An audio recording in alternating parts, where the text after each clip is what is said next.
গো মা, বসে পড়েছো? হ্যাঁ, দেখে তো। দেখো। ও বাবা, ভালোই বানিয়েছিস তো। শীতে ঠান্ডা লাগছে, খিচুড়ি এর মধ্যে ফুলকপি আরও সবজিও দিয়েছিস। হ্যাঁ, এই যে ফুলকপি দিয়েছি, সিম দিয়েছি, ওলকপি ছিল শুকিয়ে যাচ্ছিল, ওটাও দিয়ে দিয়েছি। ভালো এই করেছিস। টুকটাক আলু দিয়েছি একটু। ঠিক হ্যাঁ, আছে। খিচুড়ি ভালো। হ্যাঁ, কি আর বলছো? খিচুড়ির সঙ্গে আর এই কি যে বেগুনি, লম্বা বেগুনি, দাঁড়াও একটা গোল বেগুনি দিচ্ছি তোমায়। নাও একটা গোল বেগুনি।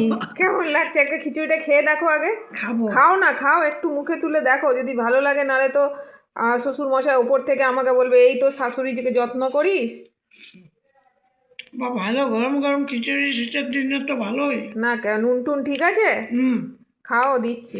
হ্যাঁ না, এই দুটো দিলাম, নাতনির জন্য বানিয়েছিলাম, তোমাকেও দিলাম তাহলে পনির পকোড়া। এইটা আমাকে দিলি কেন? ওদের না না, ওদের না না, ঠিক আছে, খাও না। এই পনির দিলাম আর চাটনি দিচ্ছি। চাটনি খাবে?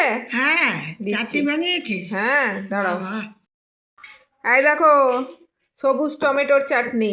বাহ, সবুজ ভালো টমেটোর হয়েছে। চাটনি ইয়ে দিয়ে করেছি, আমসত্ত্ব দিয়েছি আর গুড় দিয়েছি। ঠিক আছে, হ্যাঁ, তো খাও। আরে চাটনিটা খেয়ে দেখো কেমন হয়েছে। তো ঠান্ডা লাগছে? হ্যাঁ, খুব ঠান্ডা, খুব ভালো হয়েছে। ভালো হয়েছে, খাও। এমনি বেগনি টেগনিগুলো ঠিক আছে? হুম।